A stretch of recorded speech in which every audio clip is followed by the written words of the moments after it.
In the winter of 1943, the Atlantic Ocean became the most dangerous place on Earth. Cargo ships carrying food, fuel, and weapons moved slowly across thousands of miles of cold, dark water. Every one of those ships carried something Britain desperately needed: grain, oil, ammunition, trucks, aircraft parts. Without these convoys, the war in Europe could collapse in a matter of months. But beneath the waves, something was waiting. German U-boats had turned the Atlantic into a hunting ground. They did not need to see their targets. They did not need radar. They did not even need to come close. Instead, they listened. Hidden deep underwater, submarine crews sat in near silence wearing headphones, focused on faint sounds traveling through the sea. The ocean carries sound incredibly well, far better than air.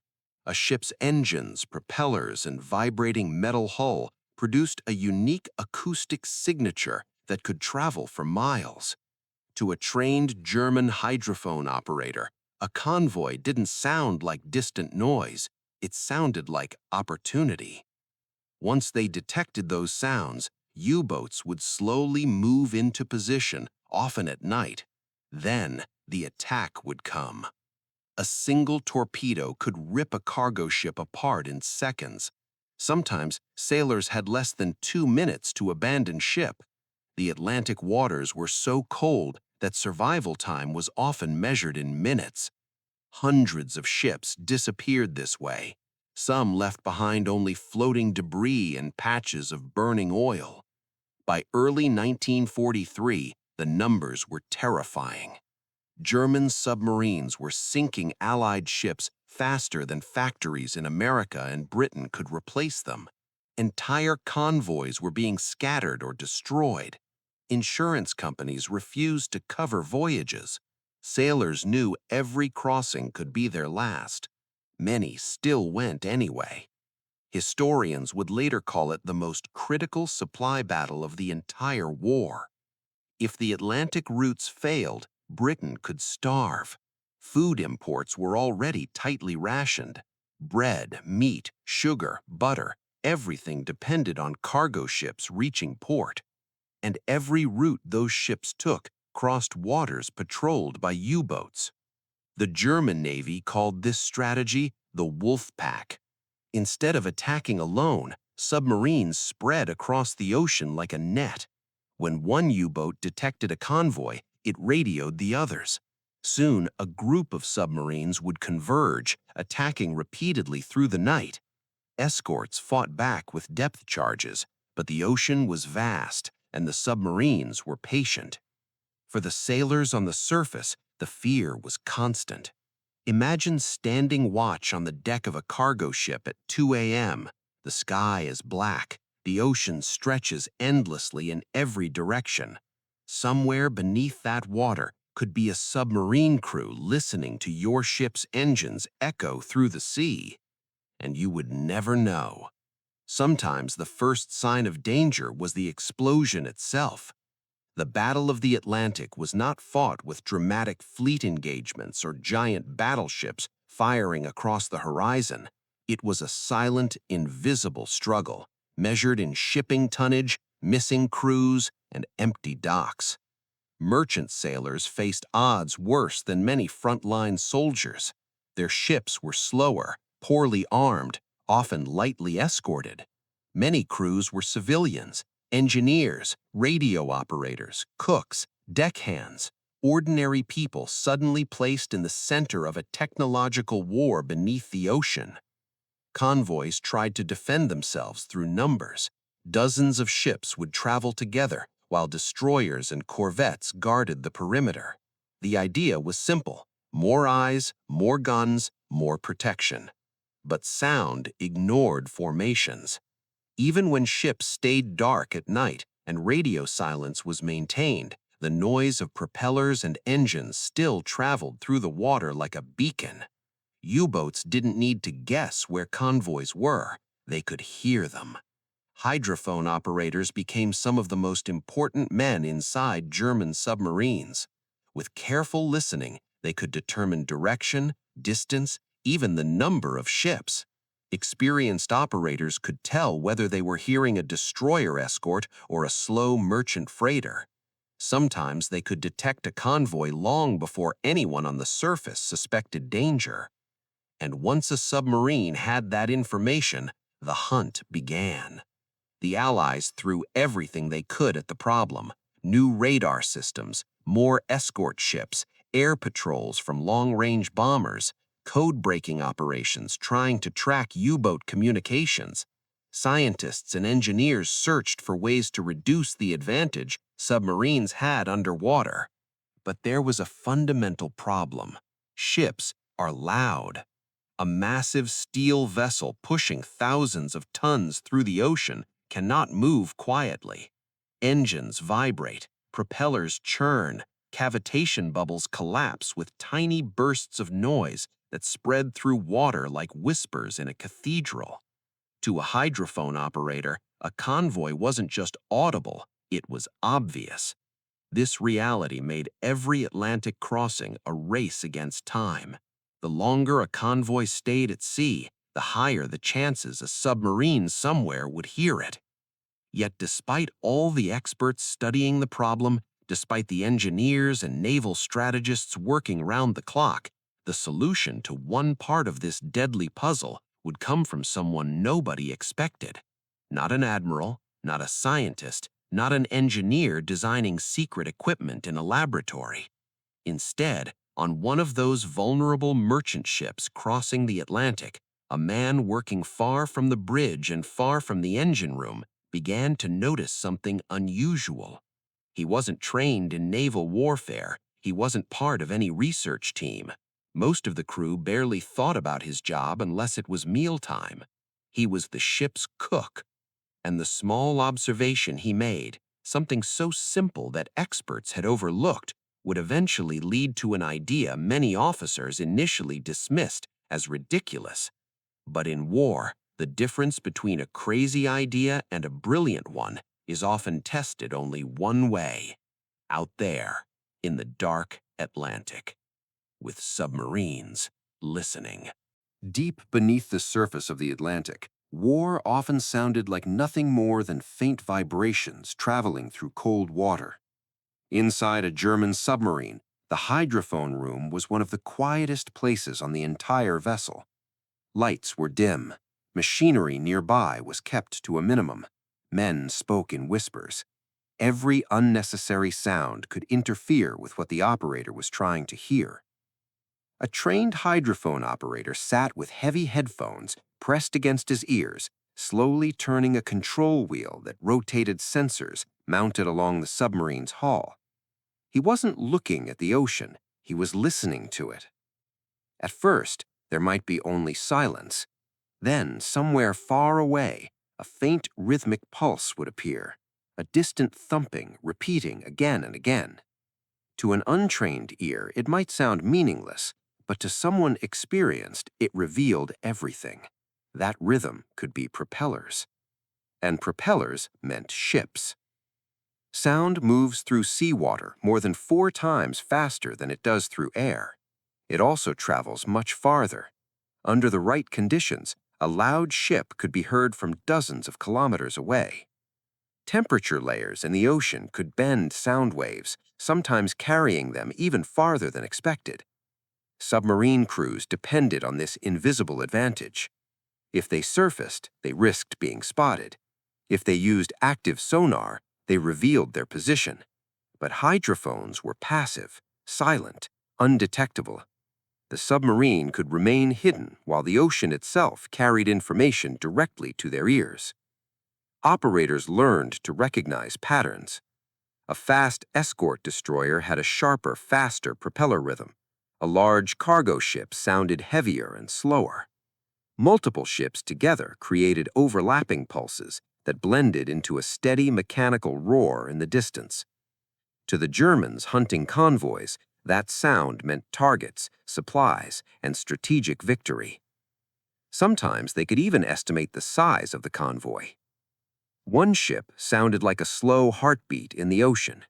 10 ships sounded like distant machinery. 40 ships sounded like an approaching storm. Once the direction was known, the submarine captain had a decision to make: intercept. U-boats were not particularly fast underwater, but they didn't need to be. Convoys had predictable routes and speeds. A patient captain could move ahead of the sound and wait. Hours later, the ships would arrive almost exactly where expected. For the sailors above, nothing seemed unusual. The sea looked empty. The horizon showed no enemy ships. But below them, someone was already preparing an attack. This was why the Battle of the Atlantic became so dangerous. Submarines did not need luck, they needed sound. Throughout 1942 and into 1943, the Allies struggled to reduce this advantage. Engineers experimented with quieter engines. Naval officers ordered stricter convoy formations. Some escorts tried changing speeds or zigzagging routes to confuse attackers. Yet none of these methods solved the core problem. Even when ships altered course, the noise of dozens of propellers still carried across the ocean. To a hydrophone operator, it was like trying to hide a marching band in a cathedral. The situation frustrated Allied commanders. They had more ships being built in American factories than ever before. New escort vessels were entering service. Radar technology was improving. Aircraft were starting to cover larger areas of ocean. But submarines continued to find convoys, sometimes hours before visual contact. Reports from captured German crews confirmed just how powerful hydrophones were. In many cases, submarines had detected convoys long before escorts ever realized they were being tracked. By the time radar picked up a surfaced U-boat, the submarine had already been following the convoy's noise for hours. This meant the Allies were fighting a battle they couldn't even see. Naval scientists began studying underwater acoustics more seriously. They analyzed propeller cavitation, hull vibrations, engine mounts, and water turbulence. Diagrams filled research offices. Tests were conducted near naval bases. Instruments were lowered into harbors to measure how ships sounded beneath the surface. The conclusions were discouraging. Large ships were simply loud machines. Completely silencing them was unrealistic with existing technology. Warships could reduce some noise, but cargo vessels, especially those built quickly during wartime, were far from quiet. And convoys needed dozens of them. Meanwhile, the ocean itself helped the submarines. At night, when the surface cooled, sound sometimes traveled even better underwater. Storms could hide submarines visually, but did little to hide the constant rumble of engines pushing cargo across the Atlantic. For the men inside U-boats, these conditions were ideal. Hydrophone operators became almost legendary within the German submarine fleet. Some were so skilled they could track multiple targets at once, calmly describing what they heard while the captain plotted an interception course. Multiple screws, slow speed, likely convoy. Those few words could doom dozens of sailors who had no idea they had already been found. On Allied ships, crews understood the danger but had little control over it. Engineers kept engines running, propellers kept turning. Supplies had to move no matter the risk. Turning everything off in the middle of the Atlantic was impossible. So the convoys kept sailing, and the submarines kept listening. Yet somewhere among the thousands of ordinary crew members crossing that ocean, sailors, mechanics, radio operators, stewards, and cooks, one man began to notice a strange detail about sound in the water. It wasn't discovered in a laboratory. It wasn't part of a classified naval experiment. It started with something simple, something almost accidental, the kind of observation that most people would ignore and forget a few seconds later. But this time, someone didn't ignore it. And that small moment of curiosity would eventually challenge what experts believed was impossible. On most merchant ships crossing the Atlantic during the war, The cook was one of the busiest men on board. Long before sunrise, while the sea was still dark and cold, he was already awake in a cramped galley preparing food for dozens of hungry sailors. Bread, powdered eggs, coffee, canned meat, whatever supplies were available had to be turned into meals that kept morale alive during weeks at sea. Among those cooks was a man named Thomas Tommy Lawson. Lawson was not famous. He had no scientific training, no naval rank, and no authority over anything beyond the kitchen. Like thousands of other merchant seamen, he had joined the dangerous Atlantic crossings simply because it was his job. But surviving long voyages required more than cooking. Merchant crews often helped wherever they were needed, cleaning decks, moving cargo, standing watch, repairing equipment. Life aboard these ships followed a strange rhythm. Hours of routine work mixed with moments of sudden terror when rumors of submarines spread through the crew. Many sailors had already seen ships torpedoed. Some had watched friends disappear into burning water. Others tried not to think about it at all. Lawson spent much of his time near the lower decks of the ship, close to storage areas where food supplies were kept cool. These areas were closer to the hull, where the sounds of the ocean mixed with the constant vibration of engines and propellers. And over time, he began noticing something. At first, it meant nothing, just a difference in how the ship sounded depending on what was happening around him. Anyone who has spent time on a large vessel knows that ships are full of noise. Metal hums, pipes rattle, machinery vibrates. The propeller creates a steady pulse that travels through the entire structure. After a few days at sea, most sailors stopped noticing it. But Lawson worked in spaces where water was constantly being used, washing vegetables, cleaning pots, filling containers. Sometimes buckets or tanks of water were left against parts of the hull while he worked, and during those moments, something felt different. The vibrations seemed softer.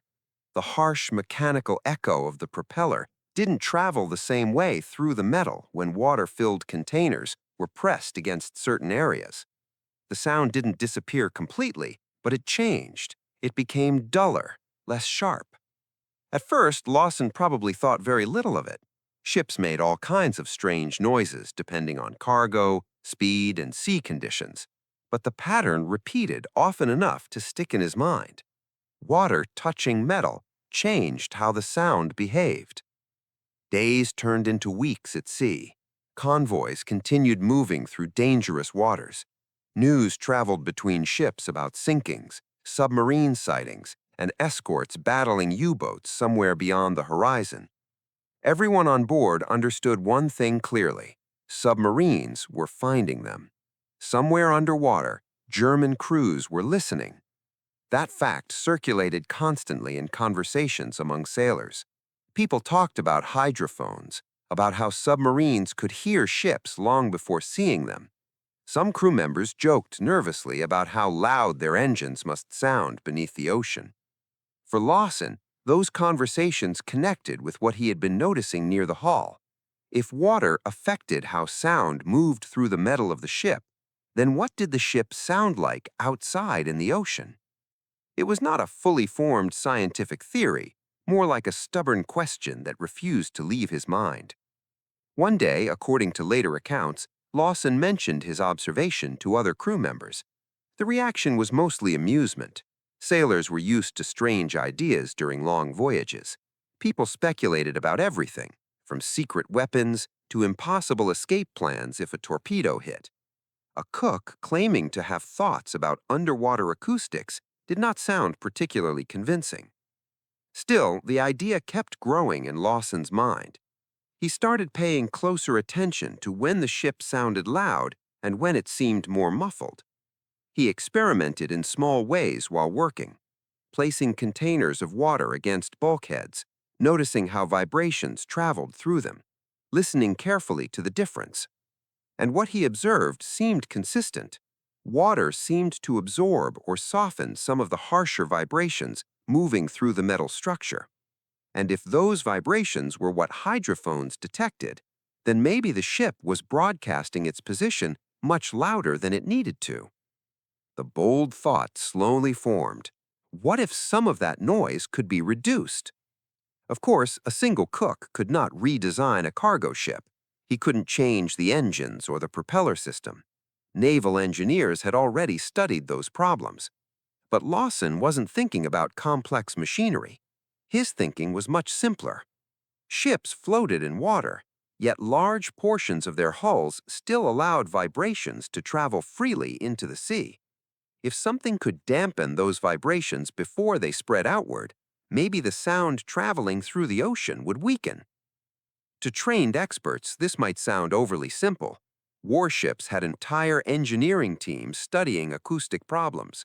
But sometimes expertise also creates assumptions, beliefs about what cannot work. Lawson didn't carry those assumptions. Eventually, he shared the idea again, this time more seriously. Instead of just mentioning the strange sound differences, he suggested that water itself might be used to reduce how loudly the ship announced its presence underwater. The reaction was mixed. Some crew members laughed. Others were curious. A few thought it might actually be worth mentioning to someone higher up, if only because the situation in the Atlantic was becoming desperate. At that point in the war, the Allies were willing to consider almost anything that might give convoys an advantage. Still, the suggestion sounded unusual. A cook claiming he might have found a way to make ships harder for submarines to hear. If the idea reached the wrong officer, it could easily be dismissed in seconds. But history has a strange pattern. Occasionally, the right idea appears in the wrong place until the right person happens to hear it. And once that happens, something small can begin moving upward through the chain of command, carried by curiosity. Because even the most experienced naval officer knew one troubling fact. The submarines were still winning the listening game. And if a simple observation from an ordinary sailor hinted at a new possibility, ignoring it completely might be the bigger mistake. When Lawson's idea first reached officers, the reaction was almost exactly what you would expect: confusion, skepticism, and more than a few raised eyebrows. The Battle of the Atlantic had already drawn in some of the best engineers and scientists in Britain and America. Laboratories were studying sonar, radar, ship design, propellers, and ocean acoustics. Entire research groups were focused on defeating German submarines. So when word circulated that a merchant ship's cook believed he had noticed a way to reduce how loudly ships could be heard underwater, many people assumed it was just another rumor from the fleet. Still, wartime has a way of changing how ideas are treated. By 1943, the losses in the Atlantic were so serious that unusual suggestions were not automatically thrown away. Convoys were still being attacked. Ships were still sinking. If there was even a small chance that something might reduce the advantage submarines had, some officers were willing to at least hear it. Lawson explained what he had observed in the simplest possible way. When containers of water were pressed against parts of the ship's interior hull, the vibrations from the engines seemed less sharp. The sound felt duller, softer. He wondered whether water could act like a barrier that absorbed some of the mechanical noise before it escaped into the ocean. To a scientist, the explanation was rough and incomplete, but the basic concept was not completely absurd. Sound behaves differently depending on the materials it passes through. Changes in density and structure can weaken vibrations or scatter them. The question was whether something like this could matter on a ship weighing thousands of tons. At first, some officers dismissed it as impractical. Others argued it was at least worth a small experiment. Testing ideas at sea was not unusual during the war. Many innovations began as improvised trials using whatever equipment happened to be available. Eventually, curiosity won. A simple test was arranged. Accounts differ on exactly how the earliest experiment happened, but the general principle was straightforward. Sections of the ship's interior hull were lined or pressed with water-filled containers or compartments to see whether the vibrations reaching the outer hull changed in any measurable way. It was not an elegant science, it was improvised wartime problem-solving. Crew members helped move containers. Engineers listened and measured as best they could with the equipment available. The ship's engines were run at normal speeds, while observers tried to detect differences in vibration and noise transmission. At first, the results were unclear. Ships are complicated structures. Sound moves through beams, plates, pipes, and machinery in unpredictable ways. Some areas showed little difference. Others seemed to change more noticeably. But there were moments that caught attention. In certain spots, the harsh vibration traveling through metal appeared to soften when water mass sat against the structure. Instead of ringing outward freely, some of the energy seemed to be absorbed or dampened. That didn't make the ship silent. Nothing could do that. But submarines did not need silence. They only needed sound strong enough to detect from a distance. Even a modest reduction could matter across miles of ocean. If the acoustic signature of a convoy dropped even slightly, detection ranges might shrink. That meant submarines would have less time to intercept. Engineers observing the tests became more interested. The idea itself, using mass and fluid to damp vibration, was not completely unknown in physics. The surprising part was where the suggestion had come from. Not from a naval laboratory, from a cook paying attention to how a ship sounded while he worked. More controlled observations followed. Officers wanted to know whether this effect could be repeated. Could certain parts of the hull be treated or arranged in ways that reduced how efficiently vibrations entered the surrounding water? Even a small improvement could help convoys pass undetected for longer periods. Word of the strange experiment began spreading quietly among crews and technical staff. Some still considered it unlikely to matter in real combat conditions. Others felt that any edge against hydrophones was worth exploring. The Atlantic War had once proven one thing: small advantages added up. Radar had once seemed experimental. Long-range patrol aircraft had once been limited. Even convoy systems themselves had been debated early in the war. Now, another unusual idea was being tested in the middle of that struggle. For Lawson, the experience must have been surreal. He had not set out to challenge naval engineering. He had simply noticed something and kept thinking about it longer than most people would. Yet suddenly, officers and technicians were discussing the possibility that his observation might reveal something useful about how ships broadcast sound underwater. The next step was the real test. It wasn't enough to observe vibration inside the ship. What mattered was what a submarine could hear from the outside.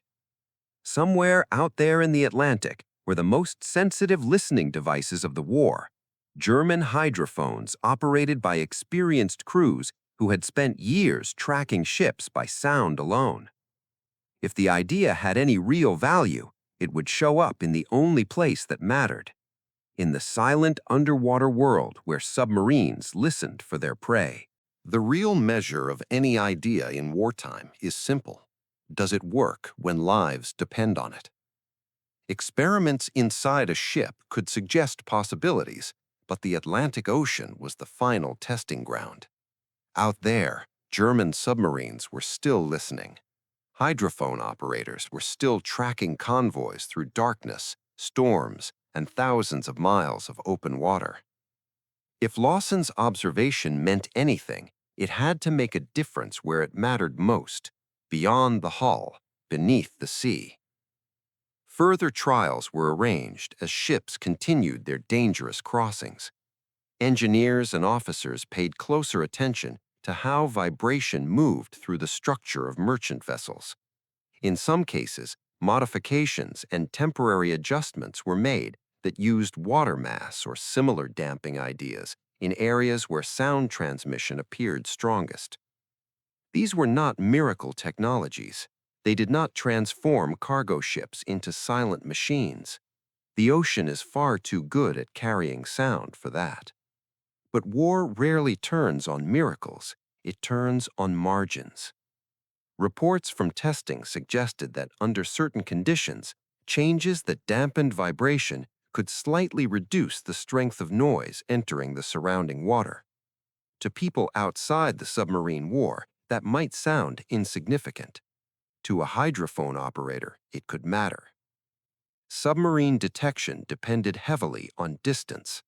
The farther away a convoy could be heard, the more time a U-boat had to intercept. Even a modest reduction in acoustic range might mean a submarine detected ships later than expected, or sometimes not at all if conditions were poor. That possibility alone made the concept interesting to Allied planners. Throughout 1943, the Battle of the Atlantic began to shift. New escort tactics, improved radar, long-range aircraft, and code-breaking successes all combined to put increasing pressure on the German submarine fleet. Convoys became harder targets. U-boats were hunted more aggressively. Within that larger turning tide, every improvement mattered. Ideas that reduced noise, confusion, or detection risk could quietly contribute to survival at sea. Many wartime innovations never appeared dramatic on their own, but together they slowly changed the balance. The story of Lawson's idea fits into that pattern.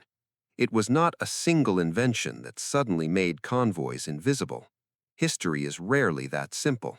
But the principle he noticed, that vibration and sound transmission could be influenced in surprisingly practical ways, echoed through the broader effort to understand how ships revealed themselves underwater. And perhaps just as important as the technical aspect was something else: attention. Wartime innovation often came from places no one expected.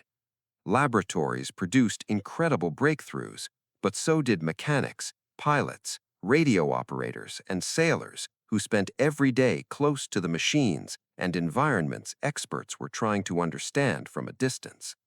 Those people noticed details: a strange vibration, a change in sound, a pattern that didn't match the explanation everyone else accepted. Most of the time, those observations disappeared into casual conversation and were forgotten. Occasionally, someone kept thinking about them long enough to ask a dangerous question. What if everyone else missed something? For the crews crossing the Atlantic, survival depended on exactly that kind of curiosity. Merchant sailors were not only transporting supplies, they were living inside the machines that submarines were hunting. They felt every vibration of the engines, every shift in the hull, every change in how the ocean sounded around them. Lawson was one of thousands of ordinary men in that environment, a cook whose official responsibility was feeding the crew. Yet, by paying attention to something small and seemingly unimportant, he became part of the long chain of ideas that helped the Allies understand their enemy and themselves a little better. As the war progressed, the Battle of the Atlantic gradually turned against Germany. U-boat losses increased. Convoys reached port more often. Supplies flowed in greater numbers to Britain and to the forces preparing for the invasion of Europe. Historians usually explain this shift through major developments: technology, intelligence breakthroughs, industrial production, and coordinated naval strategy. All of those played enormous roles. But behind the big headlines were countless smaller contributions: suggestions from sailors, field improvisations, observations far from research facilities, tiny pieces of insight that slowly shaped how the war was fought. That is why stories like Lawson's continue to survive. Not because one man single-handedly defeated the U-boats, but because his experience reveals something important about how progress actually happens, especially during crises. Innovation does not always arrive wearing a uniform or carrying a scientific title. Sometimes it begins in a noisy ship's kitchen during a long Atlantic crossing when someone notices that the world behaves a little differently than expected and decides that detail might matter. Out on the dark ocean in 1943, with submarines listening from below, even the smallest idea was worth hearing.